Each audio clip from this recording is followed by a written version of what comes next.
me so everyone can see my visuals, that would be amazing. And thank you everyone for being here today. It's wonderful to see some familiar names, and I see a lot of new names as well, which is awesome. I just met Thaiju and Daniel on screen not too long ago. So for those who attended my session last year about virtual and hybrid meetings, thank you for coming back. It means so much. And then for the new people who are here, thank you for taking the time today.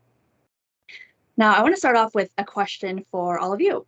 So I'm curious to hear, why are you all here today? Was there something in particular that brought you to this session? Are you trying to reach a specific goal? And what are you hoping to get out of the session today? So if you could let me know in the chat, I would just love to get a sense for what people are hoping to learn about. And while you are all thinking about that, I want to share what influence means to me and why I'm so passionate talking about it. So when I think of influence, it means being able to be more visible to leadership, and ideally that would lead to a promotion or some sort of career advancement. So that's why I really enjoy learning about influence, but would love to hear from all of you if anyone wants to share, what brought them to this session today.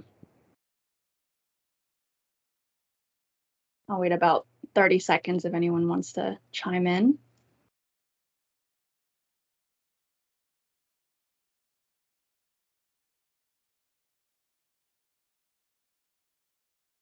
Okay, Suzanne says, wants to learn more about cross-functional collaboration to gain our team's trust. Yes, that is a huge one, super important when it comes to influence. Jamina, to learn more about communication tactics. Wonderful.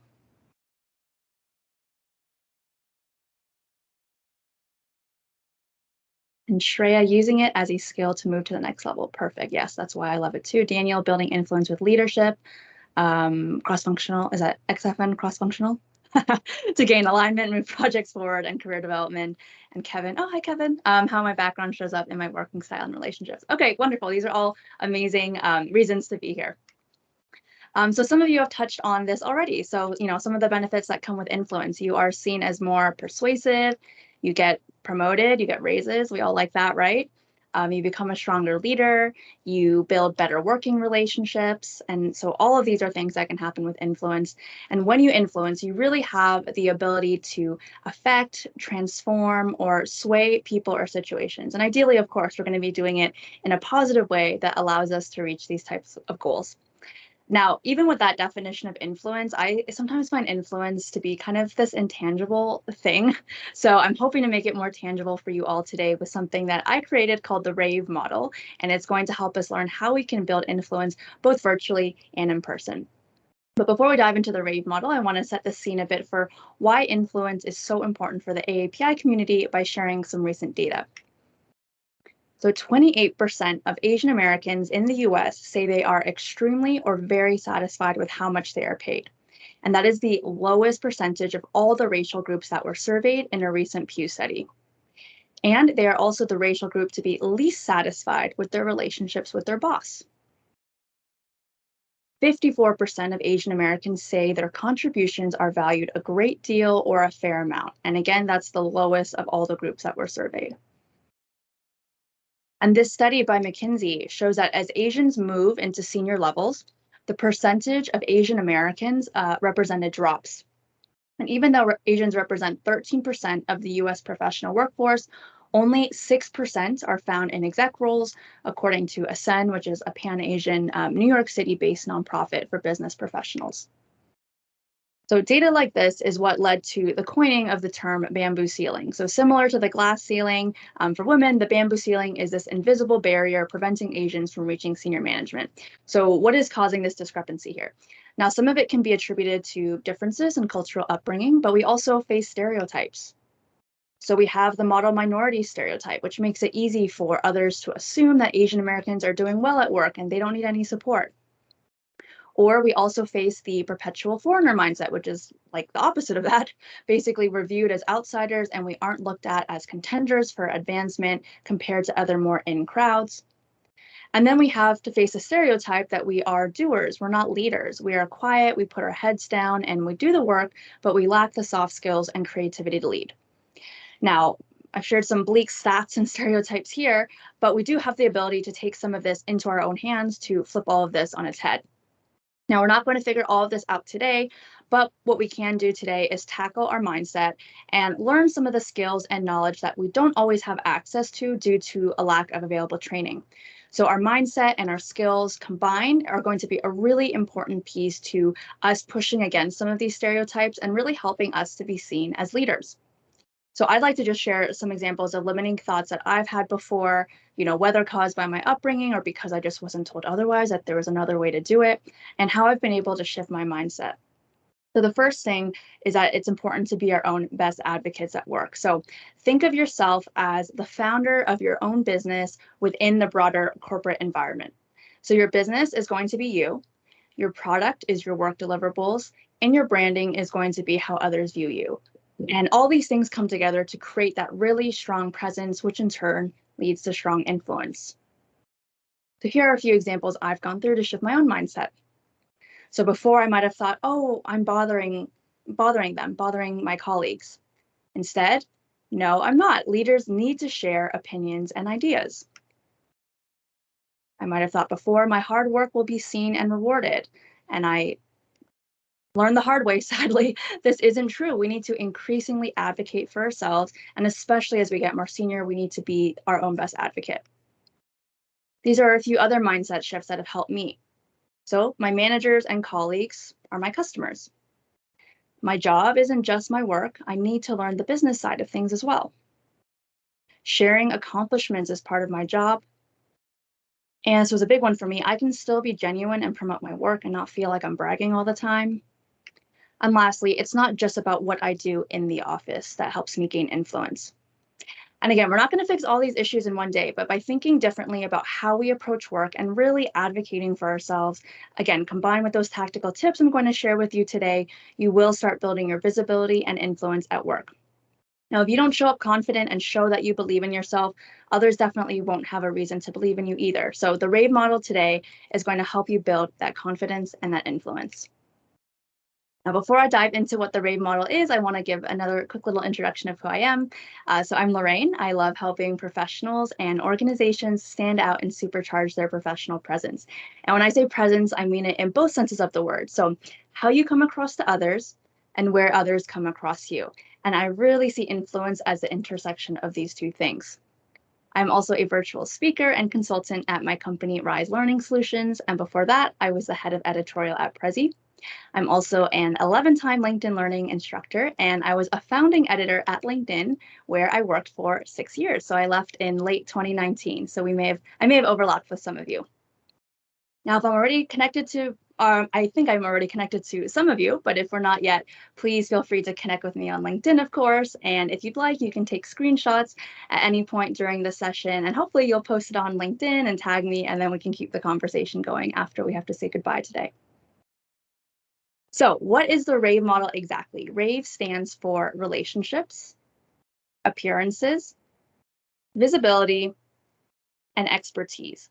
And these are the 4 key criteria that can help build your influence, whether you are virtual or in the office, whether you are an introvert or an extrovert, and whether you are junior or more senior. This is going to hopefully move that intangible piece of influence into the tangible and give you the knowledge and practical tips so that you can become more influential and ultimately reach those goals you mentioned to me earlier today. So I want to start off by diving into relationships. Now, relationships are such a big piece of influence. Influence in the workplace inherently, of course, involves someone else. If we want that promotion, or for others to see us as a leader, or for us to be seen as a great cross-functional partner, there needs to be someone else on the other side supporting us and advocating for us. So when it comes to building relationships, we want to think about these 3 things. Or sorry, 2 things: interpersonal communication and building trust. So let's first talk about our interpersonal communication. So we're going to talk about 3 aspects to interpersonal communication to help us build our influence, including managing up, using collaborative language, and turning off autopilot. Now, we all like to work with and spend time with and advocate for people we actually like, right? And people we think do great work. And focusing on these 3 key areas here is going to play a really big role in helping us become that person. So let's talk about managing up. We saw earlier in that Pew study that Asian Americans are the group to be least happy with their relationship with their boss. Now, managing up is so important because the more you do it, the more your boss will see your value. And if they see your value, they're going to be more likely to invest in your growth. They're going to look for you for your input and opinions, and they're ultimately going to advocate for you.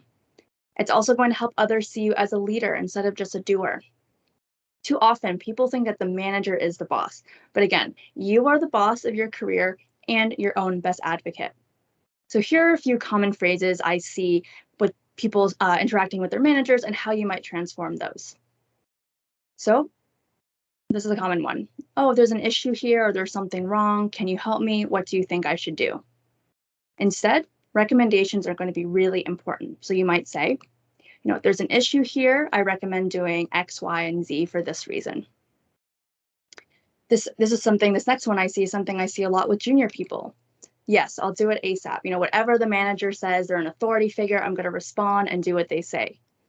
But instead, we have to create boundaries and prioritize. So you can, of course, say you're happy to help.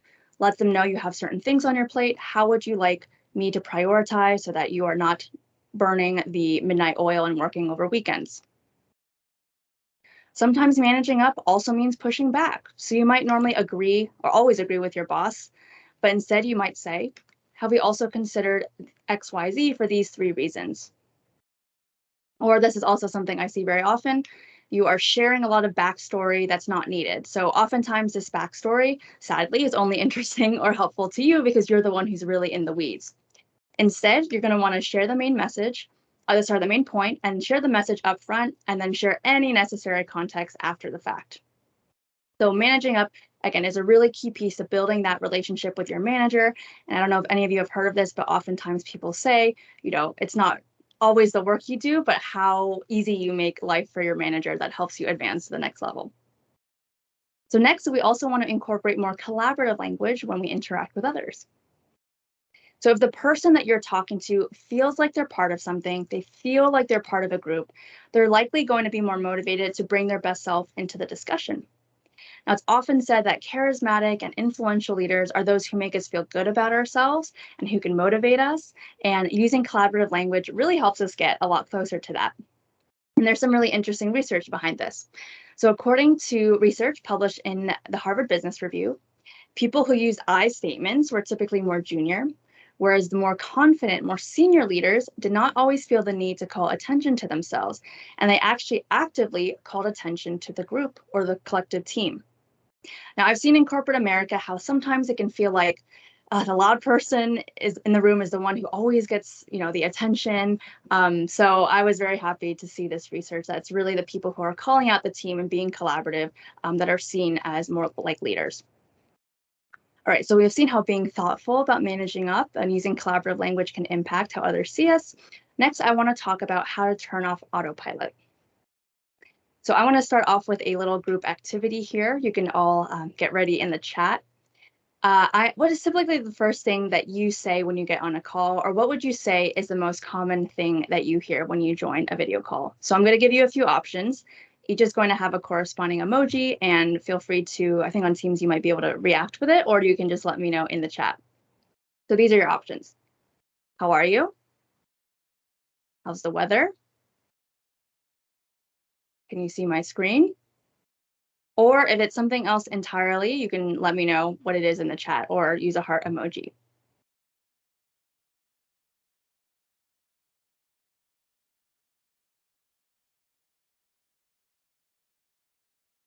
I'm not actually sure how to bring the participant panel back up, so I'm just gonna, oh, here it is, okay. So use the emojis on the participant panel, or you can just type it into the chat.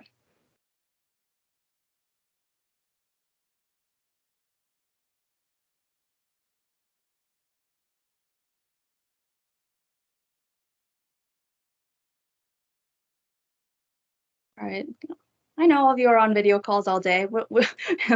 Just share what you see or what you hear most often, or what you're using most often. All right, Daniel, how's the weather? Yep, that's definitely a popular one.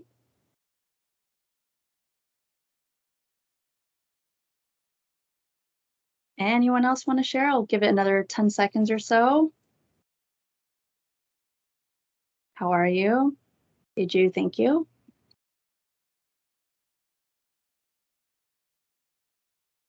Okay, we got some reactions. It looks like how are you's gaining some traction. So yes, exactly. So these are, we're seeing that these are the most common ones here. Now, if you are using any of these or someone you're on the call with is using these without some sort of additional follow-up to build your relationship, unfortunately, these are not going to be the ideal way to start off a call or in-person conversation. Now, yes, sometimes we do actually want to know how the weather is, right? Because it's been crazy all over. But generally, these questions, as we can see from all of you, like they're pretty generic. These are the ones we hear often, and they can make you sometimes seem unprepared, and they don't really help you stand out or build relationships because we hear these questions all the time. We know exactly how we're going to respond to all of these things. How about we change those questions to ones like these?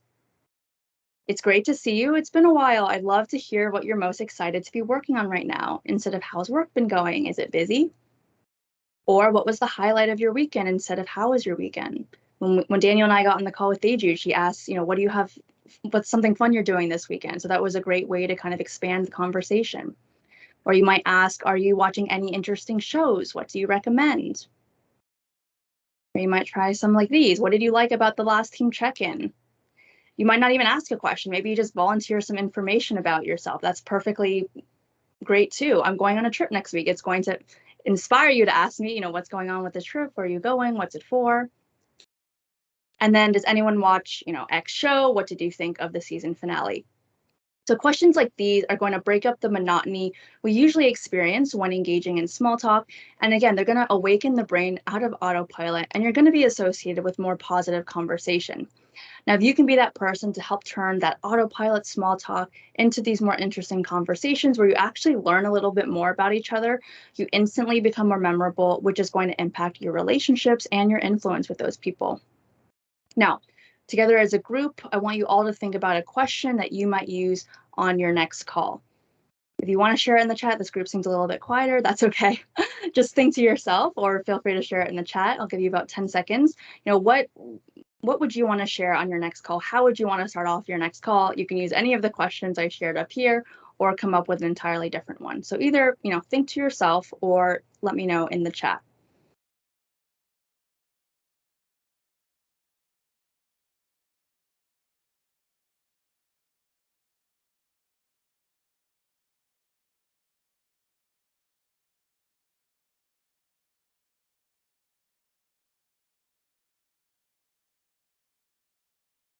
All right, I'm going to assume you all came up with a question. You have it in your head. That's how you're going to start off your next call. So next, I want to show you one common scenario we see both in person and virtually, and how we can create more influence in those conversations when we turn off autopilot. So this is your typical conversation. How are you? I'm good. How are you? I'm good, thanks. Now, this is not going to be the ideal scenario. We're missing out on a lot of opportunity to influence and build those relationships. So how about instead we change it to something like this? How are you?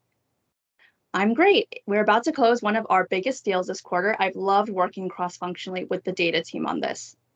So you are taking the opportunity to influence and build relationships by sharing that not only are you performing well, you're also a collaborative partner. I've just learned a lot more about this person. And some of you might be thinking right now, I don't want to come across like I'm bragging in every conversation or always talking about myself, which is a very valid concern. My suggestion is to frame things in a way so that you're talking about the team's efforts and showing how you're contributing to the bottom line. And we'll also talk about this a little bit more later on. I think a really big part of this too is if you have a good relationship with someone, they're going to know you have good intentions. They're going to know you're not this braggy, obnoxious person who's just talking about all the great things they're doing. So again, that's really where the importance of building those relationships come in, if people know that you are genuine. Now, I also want to talk about how to build trust with each other, which someone mentioned earlier in the chat. I'm so passionate about this. It is one of the most important pieces to relationship building and can be one of the quickest ways to turn coworkers very bitter towards each other if it's not done well. So how many of us have been in a situation like this? Can you get this to me by Tuesday? Person agrees, sure. Tuesday rolls around. You're asking, what's the status of this? I haven't gotten it yet. Oh, I'm so sorry. I got caught up doing other things. Can I send it to you later this week? Now, don't get me wrong, things come up. We are all very busy, but if this is a situation that is happening very often, this is eroding trust, and it's really, a bad way to start off a relationship. So let's compare that to this conversation here. Can you get this to me by Friday at 5 p.m. Pacific? Sure. Tuesday rolls around. Here's the first part, confirming I'm on the right track. Let me know. All right, looks like we're on the right track here. And then Friday comes around, here's the deliverable I promise. So I want to call out a few things from this conversation. Notice that there was a very specific deadline requested, both in terms of day, time, and time zone. So this person is communicating clearly. Now, the person doing the work is agile in their process. So I'm a big advocate of not needing to complete a project 100% before showing it to someone. It's always better to ensure that you're on the right track earlier on and check in. And then lastly, the person doing the work again, they actually turn in their work on deadline, actually ahead of deadline, which is not necessary, but it's always a nice thing to do. And they're leaving the person with a favorable impression. Now, these two, they're working well together. You can bet if I was the person asking for something, I'm going to trust them the next time a project comes around.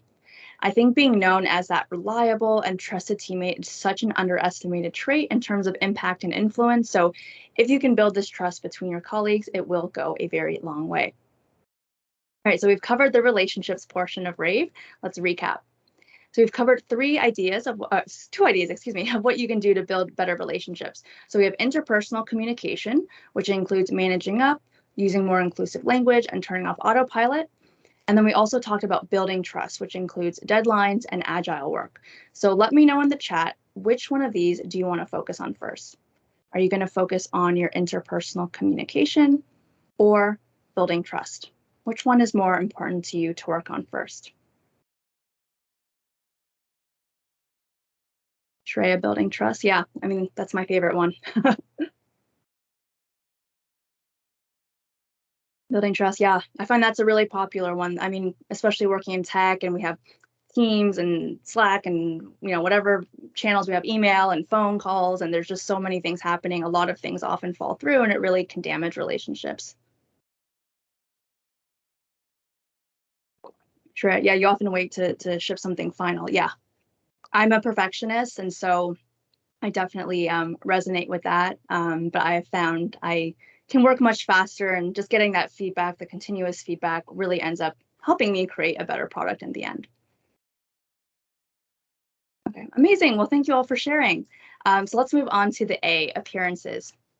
So appearances, not to be confused with visibility. So appearances is how you look to others. Because if you look good, you're going to feel good, and others are going to view you more favorably. That confidence is going to come out. So let's take a look at what this entails. Appearances are going to be made up of body language, eye contact, and of course, your face. So we'll start off with your body language. So these are two situations we see often, both on video and in person, and both are not ideal. So let's look at both of these images as a group here. Can anyone give me a guess as to what this person on the video call is missing with body language? You can let me know in the chat.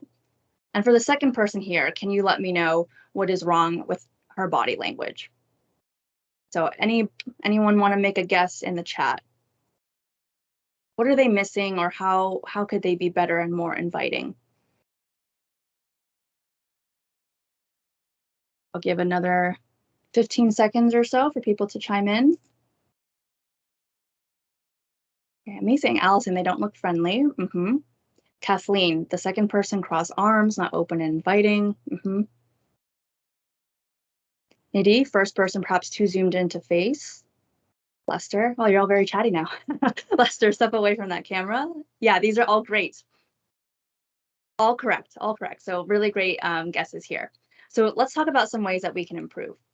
So the first person, as a few of you pointed out, their framing. They were super close, too close. You notice this person here, they are using their hands on camera. When you show your hands on camera, believe it or not, you come across as more personable, you come across as warmer, more energetic, and people trust you more, literally by just putting your hands up on the screen. The second person, chest is open, also using their hands. Now, people are going to be a lot more likely to gravitate to both of these people and view them more positively because they're being a lot more welcoming and personable. I think it was Allison, earlier said they don't look friendly, which is true. Similar to crossing arms, something that you might all experience as well in person. If you hold a notebook or something in front, that's still going to have the same effect as making yourself look closed off.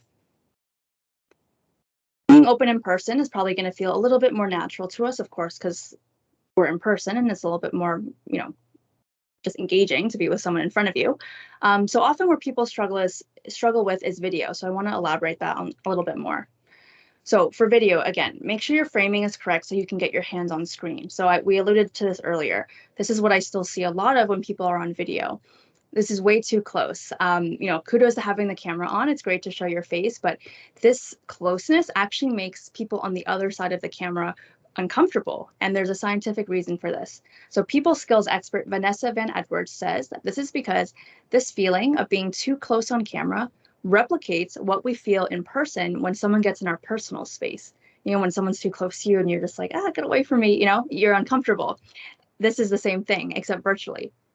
So our brain's reaction is to think that this person could possibly harm us, and it activates our amygdala, which processes fear. And of course, that is not a feeling we want to be giving others on video calls.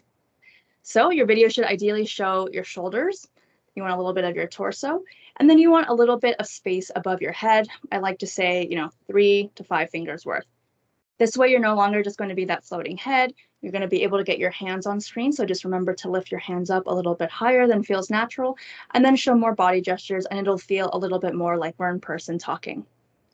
So time for another group activity to check whether we all have the right distance from the camera. For those who have their cameras on right now, thank you. You all look pretty good.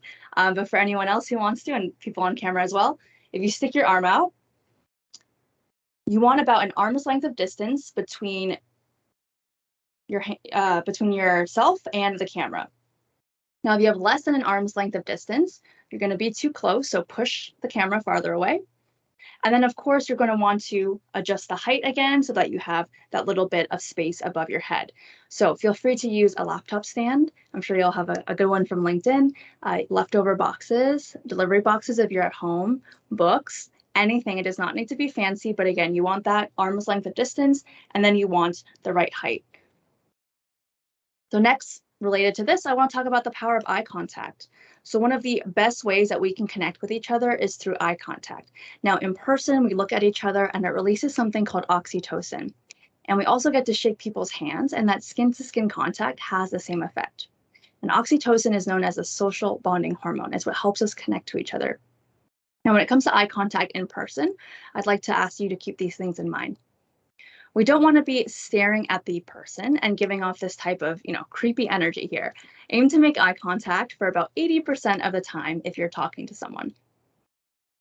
Now, be also aware of how much you're blinking. If you do it too much, you'll look anxious or stressed.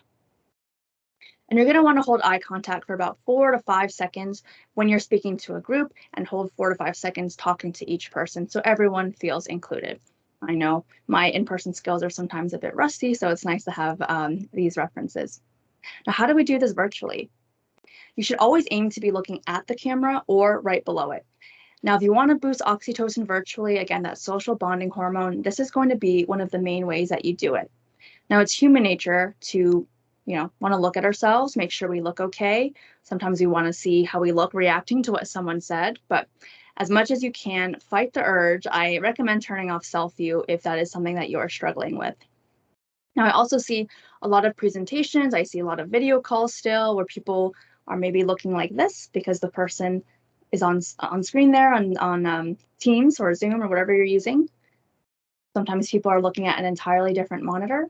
Now, imagine if I was giving this whole presentation and I was just talking off to the side here.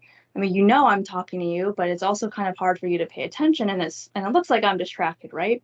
So it makes such a big difference when you can look at the camera and make the other person feel like you're connected to them. So again, what we just did with the framing, the height, and the distance, that's going to help a lot with making sure that you can get that eye contact with your camera. Next, let's talk about our faces. So we all have lovely faces, but why is it that so many people look like this on video? It is called RBF, not the RBF you might be thinking of. This is resting business face, and we see it a lot on video. Now we need to remember to smile and almost over emote on video because especially virtually, we have these additional barriers, the screen that we have to break through. And so just whatever we think is energetic is probably, more muted than we think on video. And it really makes a big difference. I have done virtual keynote presentations where I literally have had people call out afterwards, wow, I really liked how much Lorraine was smiling. She seemed to really enjoy what she was talking about. And the energy is contagious as well. But perhaps more importantly, we need to see your face first. Now, I think LinkedIn does have a fairly cameras on culture from at least my time there. But I know that it can be tiring being on video. And unfortunately, that's usually the outcome of poorly run meetings. But, would you rather talk to initial M and gray outline the whole meeting? Or do you want to talk to these people? It does make a difference. And especially when we're working remotely, we only have so many touch points in a given day to connect with leaders and peers.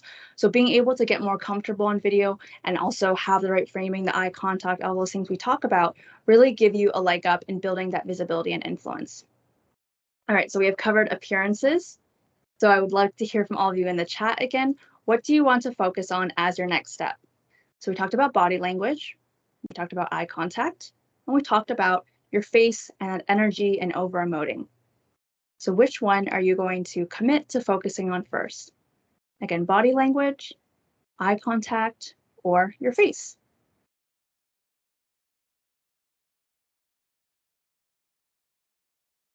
All right, looks like Kathleen dropped a resource earlier. Thank you so much. I'm excited to check that out.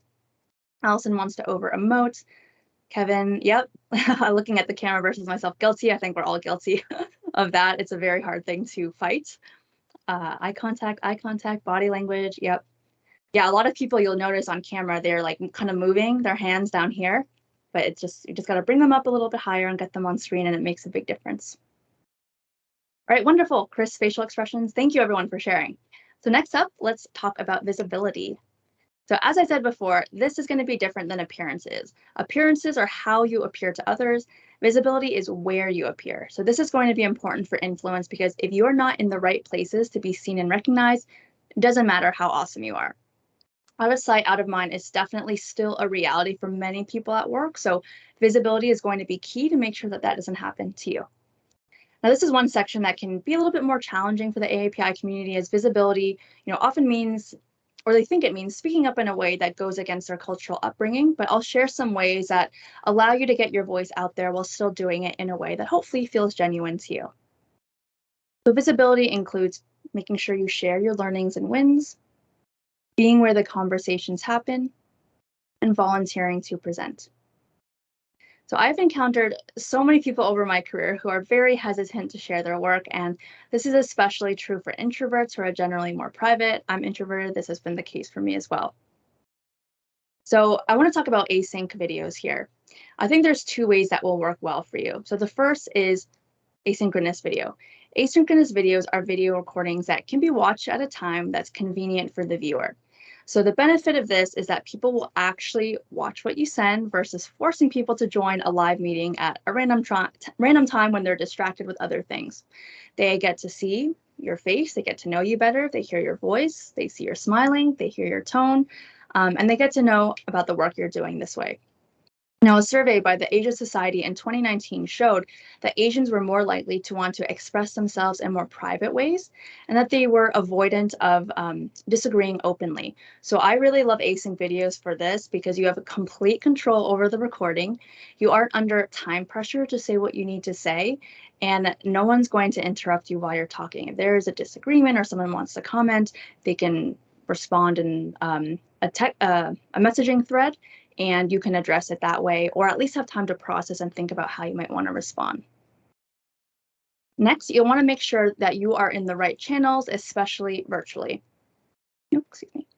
In person, it's much easier to be visible because you are physically there in front of leaders and decision makers. Virtually, of course, it's a bit tougher, but perfectly achievable. So this is what I see most often when it comes to visibility. Teams stay within their team channels, right? We're in the small channel here. But it's important that we expand beyond our virtual office walls and move into larger team channels. You're going to get many more eyeballs on your work.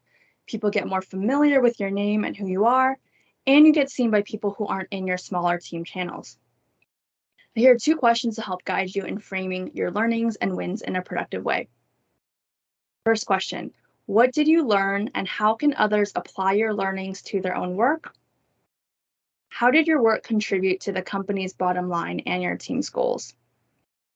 I think answering these questions, it goes a really long way in helping us not feel like we're bragging or being obnoxious, and that we're really just trying to help the better team, the wider group. So I have found this to be very valuable when I go about sharing either my work or my team's work. Now, in a similar vein, you'll want to be where the conversations happen. Now, part of this is sharing your learnings in your team channel, your larger function channel, as I mentioned before, for example, marketing. But you'll also want to take it one step further in these types of channels, and you want to go find out where the execs and decision makers are. And I know LinkedIn is very heavy on email culture, so maybe there's an email alias instead of a chat group. If you're not sure what channels senior leaders are in, great time to ask your manager and find out. It might be chat, it might be an email listserv, it might be an internal company board. Honestly, it's probably best to post in all of these. You know, my former CEO used to say that you need to repeat things 7 times in 7 different ways for people to finally process and register your message. And of course, this is especially true virtually, right? We have so many distractions and things keeping our attention. Lastly, you'll want to volunteer to present to gain more influence. Now, presentations and especially public speaking are often many people's worst nightmare. It can trigger fight or flight responses in many of us, and this fear is so prevalent, it literally has been given a name. It's called glossophobia. I'm sure many of you have heard public speaking is even scarier than death for many people. But despite all of this, I cannot emphasize enough with what an outsized impact public speaking can have on your career and influence if you can do it well. So there's a reason why people are viewed so positively. When you see someone presenting well, don't you think to yourself, wow, that person's really smart, and wow, that person is so charismatic. Like, there's so many positive things that come from it. And it's hard. It takes work. It's uncomfortable. It's scary. And that's also why people who can do it well get those accolades. But I want to share with you all, speaking from my own experience, I only started doing this virtual speaking thing a few years ago. The more you do it, really, the less scary it becomes. It opens up a lot of opportunities for you, both internally and externally as well, that can help grow your brand, both in and outside of the company. And when I started public speaking, oh my gosh, I was always so sweaty. I was so nervous. I could not sleep the night before. I was just a mess. And, here I am now, just, only slightly sweating and just getting to talk to you all. So, with a lot of practice and just having the right mentorship, you can really come a long way and find those new opportunities. So I want to talk a little bit more about presenting and share a few pieces of advice that can help you get started. So start small. You do not need to get on the stage at your next offsite and present to hundreds of people. Start off speaking in a small group of trusted peers. Maybe you even just present for like 30 seconds. Even that's a great start. Recording yourself also goes a long way. I know it's so uncomfortable to watch ourselves and hear our voices, and I still feel that way. I always procrastinate watching any talk I do for a few days just because it's so uncomfortable to watch. But you do learn a lot watching yourself, and also we are often our own worst critics. So I promise when you start watching recordings, you will realize afterwards you'll think, oh, I messed up this part, or I was awkward at this part. You'll watch the recording and realize you came across great. And lastly, you want to keep practicing. So practice with your friend, practice with your manager, get feedback, figure out what your nervous presentation tics might be. For me personally, when I started, when I would do Q&A especially, I would do this a lot, rocking back and forth. So we all have, our own version of this, but just keep an eye on that when you present or when you record yourself presenting. All right, so on that note, we have covered visibility. Again, what are you all going to focus on first? So we talked about sharing our learnings and wins, being where the conversations happen, and volunteering to present. Again, that's sharing learnings and wins, being where the conversations happen, and volunteering to present. Which one do you want to try to focus on first?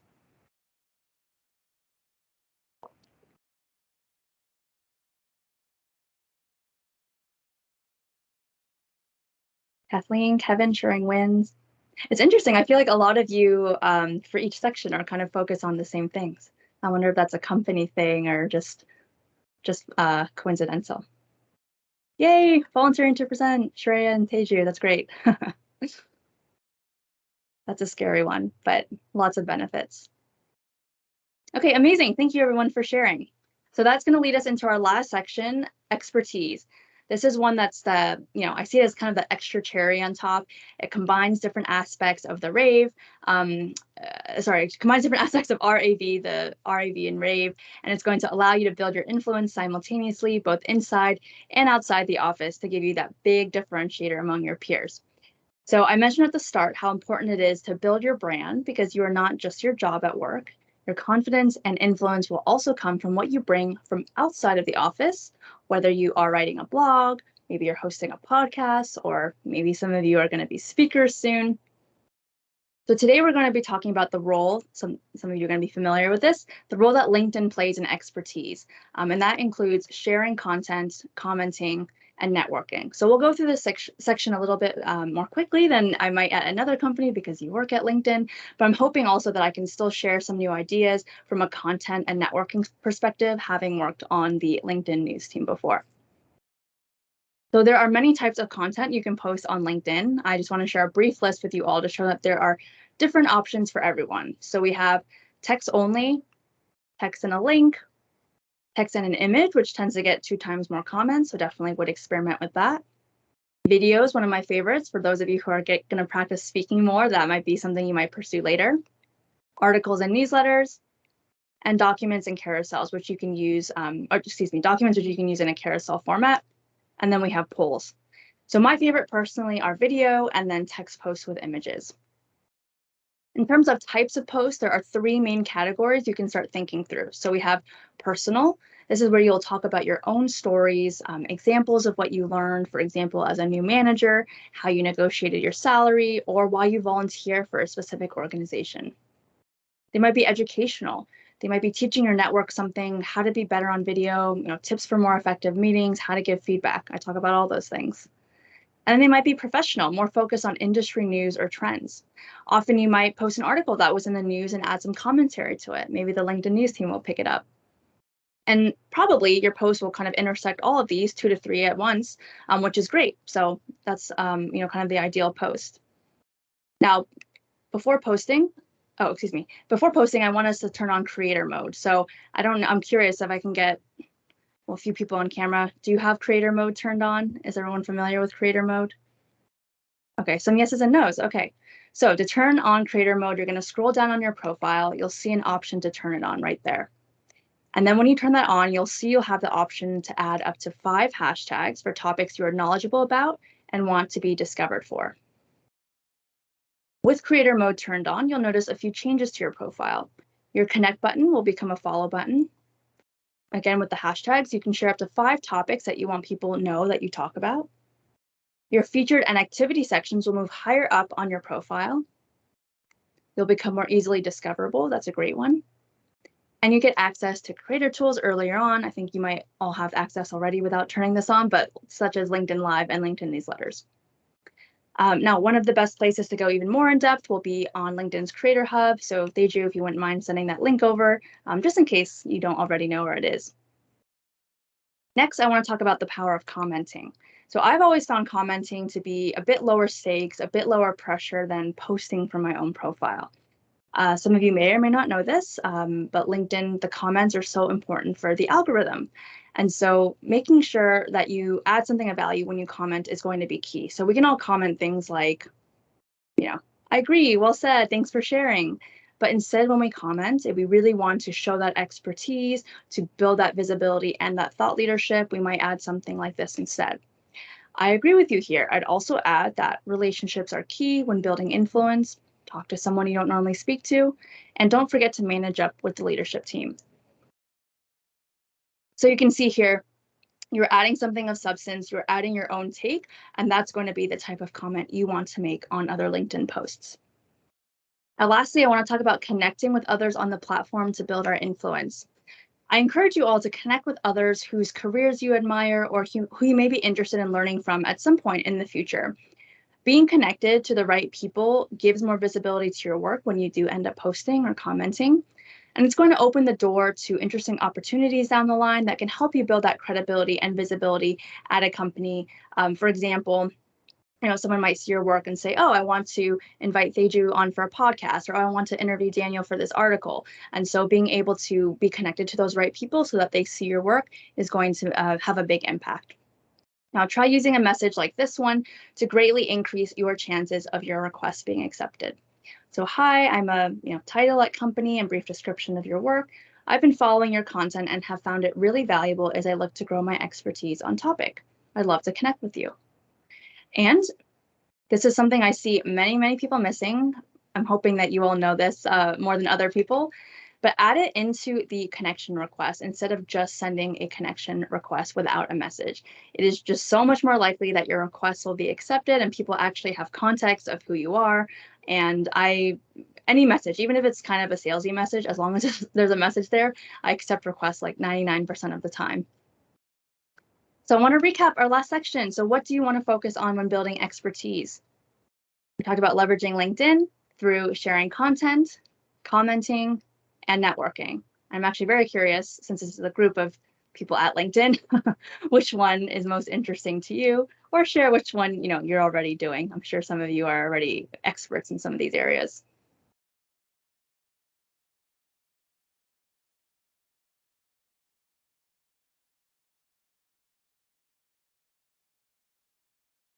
Okay, so we have that. Thank you for sending the link. Monica is giving her own take on creator mode. Yeah, it really depends what your goals are. You want people to connect with you more often. Maybe you don't want the follow button. If you are getting tons of connection requests all the time and you're not wanting to connect with everyone who comes your way, maybe you want the follow button. Okay, Shreya is going to share more content. Yay! The news team will be happy. Kathleen wants to add a photo to comments. Yes, very good. Oh, to posts, yes. Or you can add them to comments too. Who knows? That might get you more visibility for your comment. Daniel building and sharing content. Amazing. All right, well, that was the RAVE model: relationships, appearances, visibility, and expertise. Thank you so much, all of you, for spending the time with me today. Again, of course, we're at a LinkedIn event. Please connect with me on LinkedIn. Also, I would really appreciate if you can share your feedback with me. It's just 3 to 4 max, like very quick questions, and it goes a long way in just helping me know what I can do better next time and what I should continue doing. So Teju is going to send that through as well, and she's also going to send my newsletter link if any of you want to subscribe. And then I know you're all, very well versed in LinkedIn, but if you need any more support, maybe some behind the scenes, tips, unconventional tips on your profile or content creation, I have created my own 40+ page guide here. Very visual and easy to skim through and get lots of tips. So feel free to download that there. And with that, I'm gonna turn it over to Q&A.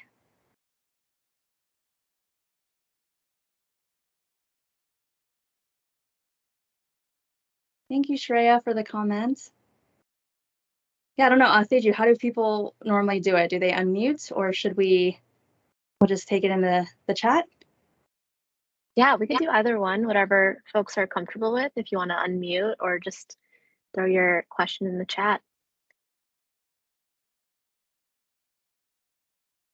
I'll resurface a question that was posted earlier, but someone was asking how you're sharing your screen. Oh, yes. How sharing the slides. Yeah, I saw someone sent that through. So I'm using something called Prezi Video. So it's a virtual camera. I built this presentation in Prezi, and then I just switched my camera over here, and it just ports over, and I'm just controlling it through the Prezi app. Yeah, I hope you all enjoyed it. It's better than a screen share, right? Yeah, I thought this was great. Very engaging. I really like this format. Yeah, cool. Thank you. I'm glad to hear it. Cool. Anyone else have any questions for Lorraine? Yeah, questions, thoughts, or you feel free again to send them to me later. I know sometimes I shared a lot of information just now, and sometimes when I get a lot of information at me, I take a little time to process, and then being more introverted process, and then I come up with my questions later.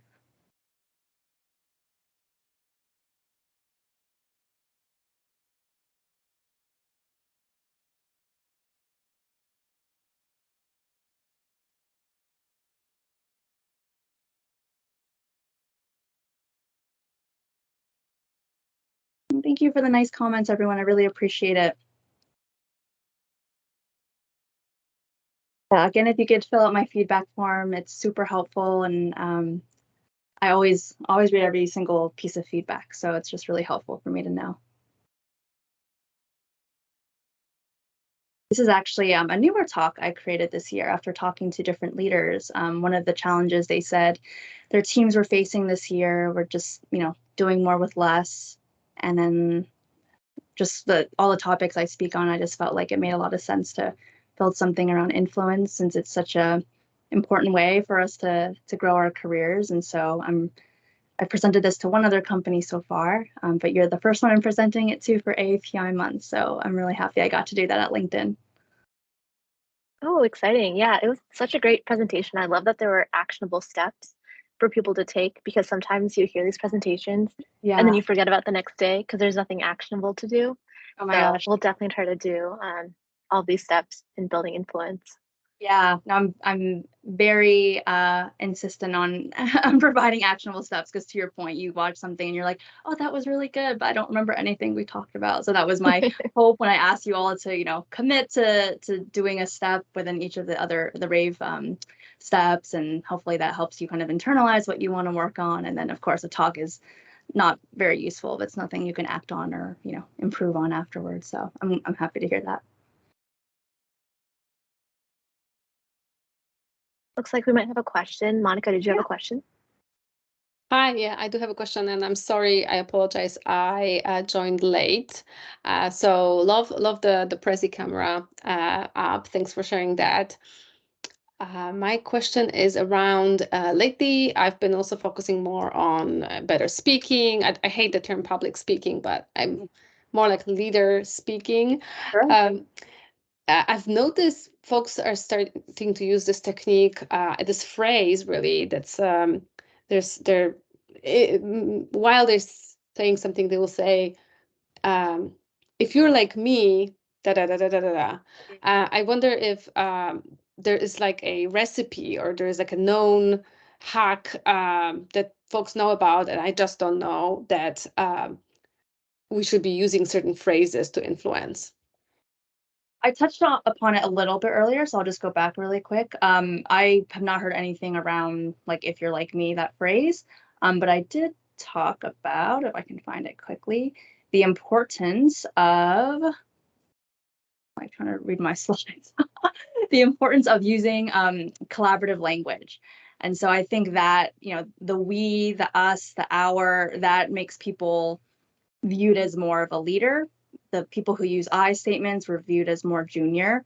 So that could be, I think one thing that would be very useful in your presentations. I don't know if any of you picked up on it in mine, but I was trying to use more of that inclusive language to make us feel like we were all in this together. Thank you. Yeah, that makes sense. Thanks. Yeah, thanks for the question.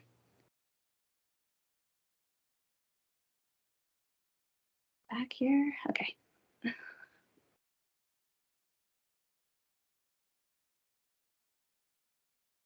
All right, I think we're almost at time, but any final questions for Lorraine?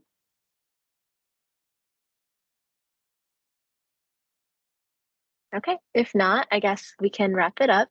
Thank you, Lorraine, for joining. This was super insightful, and I really enjoyed the presentation, super engaging. Thank you for your time today, and thank you everyone for attending. Thank you. Great to see everyone. All right, bye everyone.